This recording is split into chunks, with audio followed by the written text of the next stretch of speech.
I'd like to wish you a happy Father's Day. Happy Father's Day to you. Happy Father's Day to George Floyd, father of 3. Happy Father's Day to Rayshard Brooks, father of 4 children. Happy Father's Day to Eric Garner, father of 6 children. Happy Father's Day to David McAtee, father to Marvin. Happy Father's Day to Clint Smith, who we just heard speak, who gave that talk 4 years ago and who has since had a child. Happy Father's Day to Ta-Nehisi Coates, to Ibrahim Kendi, to all the Black fathers who are raising children in this country as their act of hope and defiance and joy and freedom. May we support the fathers who are living, and may we fight like hell for the fathers who died as a result of being over-policed and under-humanized. May we support all fathers who greet each day renewed in their commitment to stop the legacy of toxic masculinity that has been passed down from father to son for generations, out of pain, out of fear of male love, out of loneliness. May we expect nothing less than tender, ever-present fathers and support them just the same. Because, like all parents, their loving is a miracle. I love the dads of UUCA. The dads who gather at Manuel's every week to support each other and talk politics. The dads who serve as lay ministers. The fathers who come by the church and fix things that are broken here or put together a shelf for me in my office. The dads who work in our AV Tech team right now, bringing us this worship service. The dads who embody the servant leader with a quiet, supportive smile and a twinkle in their eyes. They are steadfast. They are dependable. I love the young dads at UUCA who I saw back when we used to have church in person, sitting with their families, proudly bringing them to church like they promised someone they would. As long as I have been a Unitarian Universalist, I have been blessed by UU dads. In some ways, I think UU dads are different than other dads. In Knoxville, Tennessee, we had youth group dads. The youth group was almost entirely run by dads. And they struggled not to micromanage our meandering conversations. They questioned whether they should take control of our process or just let us get things off our chest without any structure. They drove us up to the mountain for youth conferences late at night in old minivans, creeping up the terrifying, winding elevation as snow or rain fell, but we never wondered if we would arrive safely. They did the thing fathers do best when they are at their best. They just delighted in us. And they stood with us as we faltered, we failed, we succeeded, and we tried to do better. The poet Mary Oliver says, "Attention is the beginning of devotion." They gave us their attention, and it was like devotion. And when a white man with a big gun entered the sanctuary of my church in Knoxville in 2008, it was the dads of the church who physically stepped in front of bullets that day. It was dads who rushed the shooter, dads who knocked him down, held him down. There is no other love like that. There are so many reasons we parent. One is to be a better version of our parents through the act of parenting, to heal and to right the wrongs we may have suffered as children. Another is to have that experience of living entirely for someone else. the sacrifice and humility build a character, and they give us a sense of satisfaction, though we may struggle to feel up to the task. I have seen dads show up to this congregation with the persistent love and care I imagine they reserve for their own children. They come to be put to work. As a spiritual community, the work of spiritual healing is our work. And right about now, during a pandemic, our work is informed by the reality that those Americans with dark skin will be the ones who are most gravely affected by illness and poverty and imprisonment.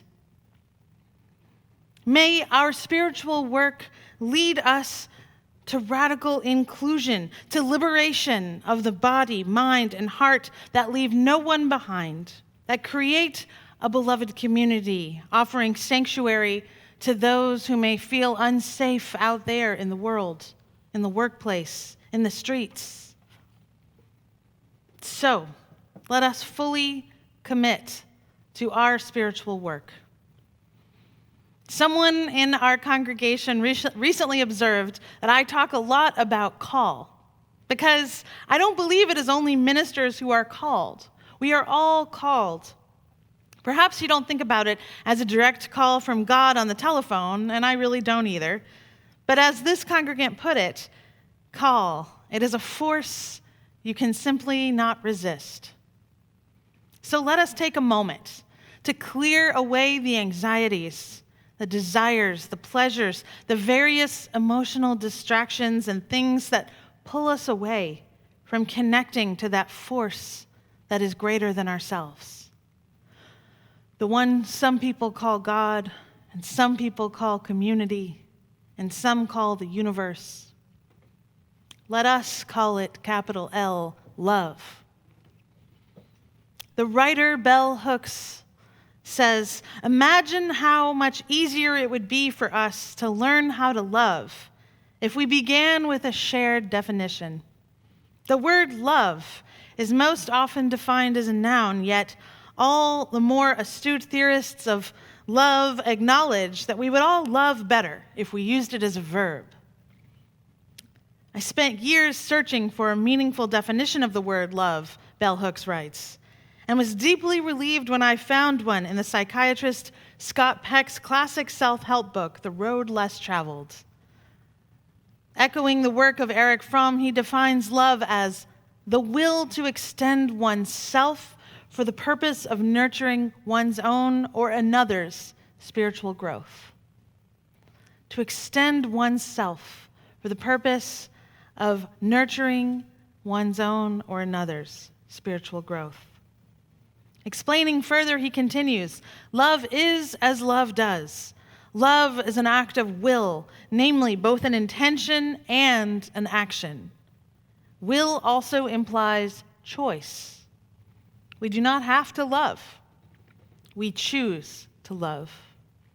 And since the choice must be made to nurture growth, this definition counters the more widely accepted assumption that we love instinctually.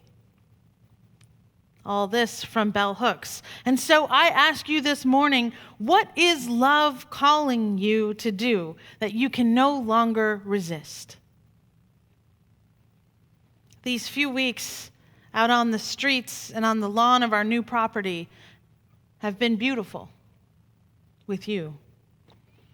And I want you to hear me that these pop-up demonstrations for Black lives spread across the suburbs and not just in the city square, they are deeply meaningful.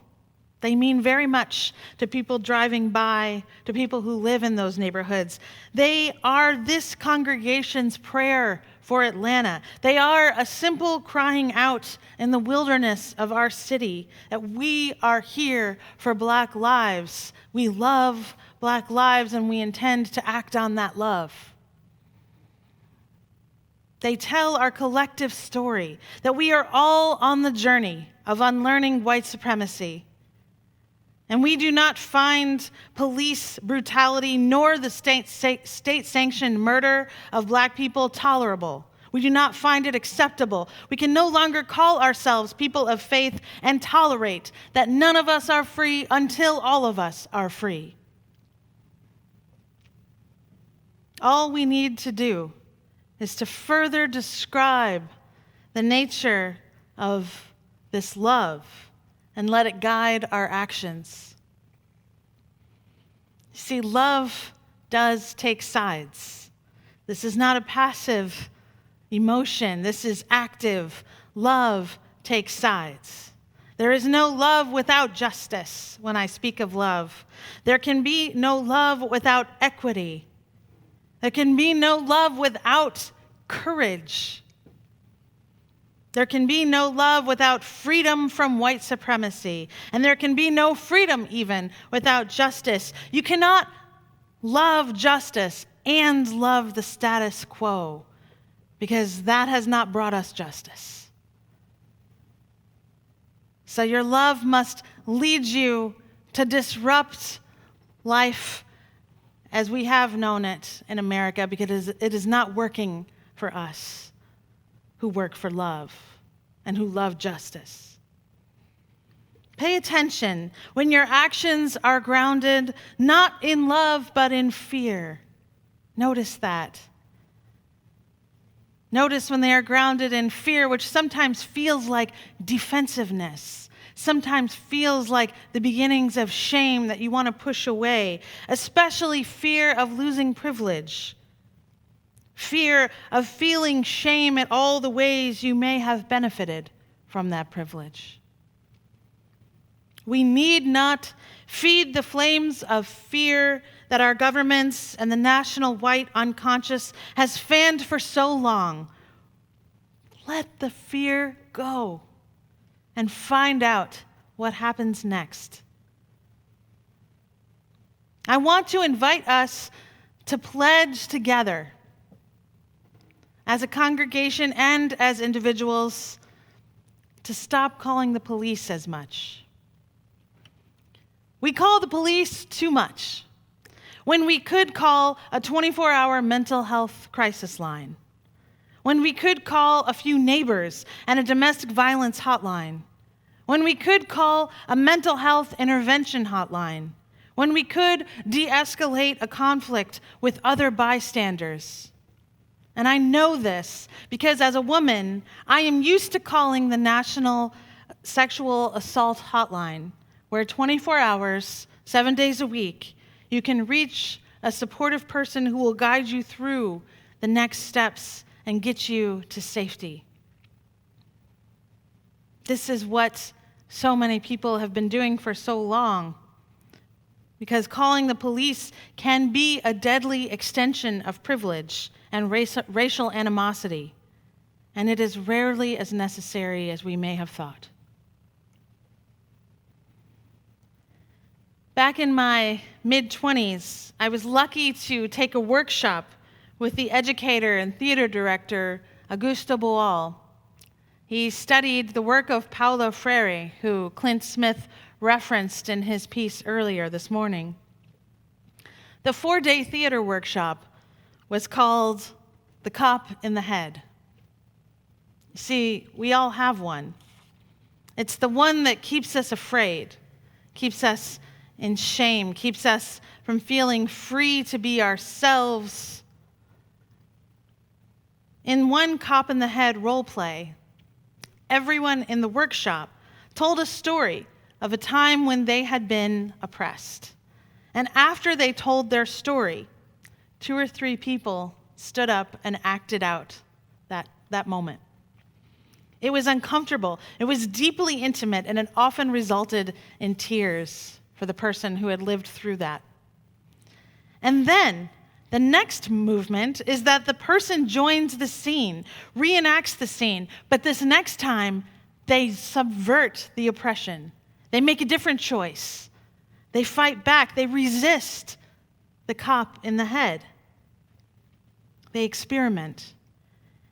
The other actors then take turns joining into the scene, wearing the mask of the oppressor. And so they also try to continue to get the other person to submit to the oppression. It became an exchange of submission and subversion until the oppressed person had fully transformed the scene into a resolution of equity.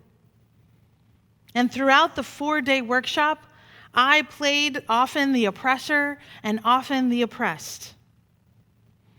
And in doing so, in joining up, we put ourselves into each other's stories, trying to subvert each other's oppressors. We learned that when your own oppressor in your story causes you to freeze or run, others can step between you. They can generate tactics. They can come up with ideas, confrontations. We all learned new things about the oppressors in our own histories by playing them. In each other, we found co-conspirators, partners in subversion. We stood up for each other as more than bystanders. We role-played until we found a response that would change the outcome of that person's life. And by joining each other's histories of oppression, by really diving into them and putting ourselves inside of each other's histories, each other's stories, we deepened our empathy. If we could gather now, I would offer to lead you through some of those Cop in the Head workshops to help us workshop those moments in our own lives when we have suffered oppression and didn't know what to do. Because the cops are also here and here. And if you are biased to believe the police exist to keep you safe, well, that is a bias worth exploring. Because that is not everyone's experience. This summer, it's not a moment.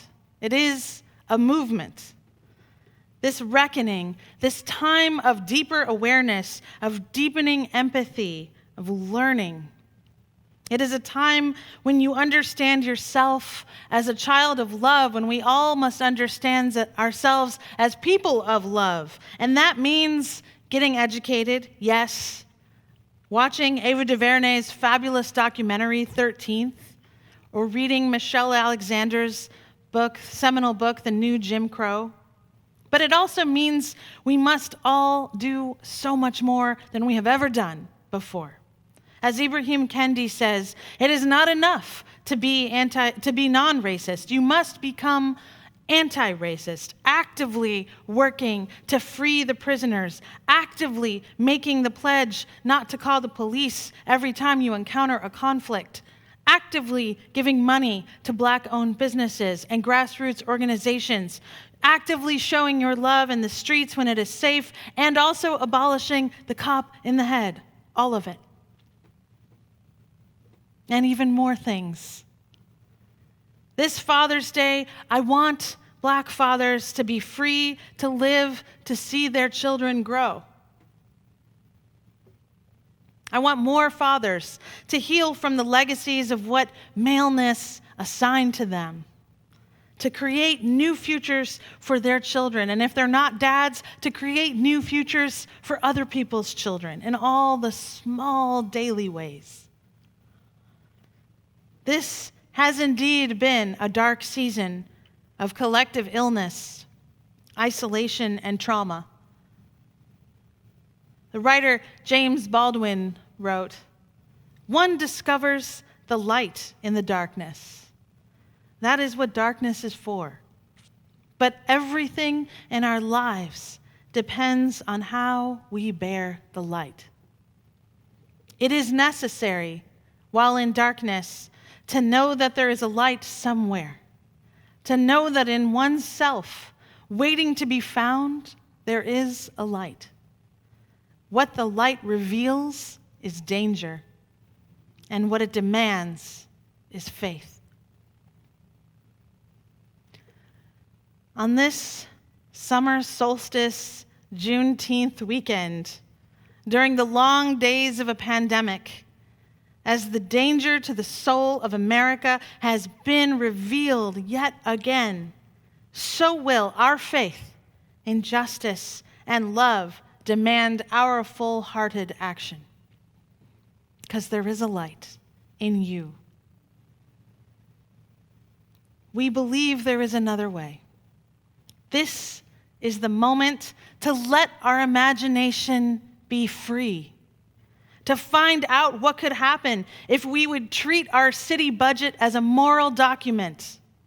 If we take funds away from police budgets, outsized, overfunded police budgets, and we build up a parks department on a hill, a public school system and mental health programs and after-school programs and things that I have not imagined yet because we're still waiting on everyone to catch up to these ideas, to imagine what we could have, what kind of incredible programs we could bring to each other to keep all of us thriving, not just the ones with access. I think the wait is over now. Reverend Dr. William Barber, said yesterday, the worst mistake we can make with all the protest and struggle going on is to demand too little. I'm going to say that one more time.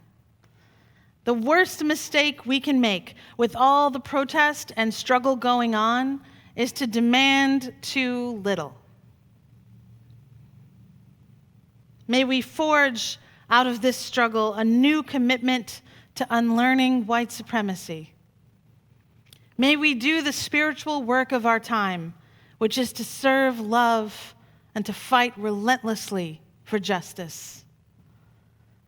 And as all church dads and the poet dad Clint Smith, who we heard from earlier, and as so many dads have taught us, let us remember that we are loved, that we are capable. And if we make a mistake, if we fall down and skin our knees, well, they'll dust us back up, dust us off, and help us get back up again. And remind us that we have what it takes to imagine a new community, a new Atlanta, a new world. That we have what it takes to work to make it real. Until that day when we all are free.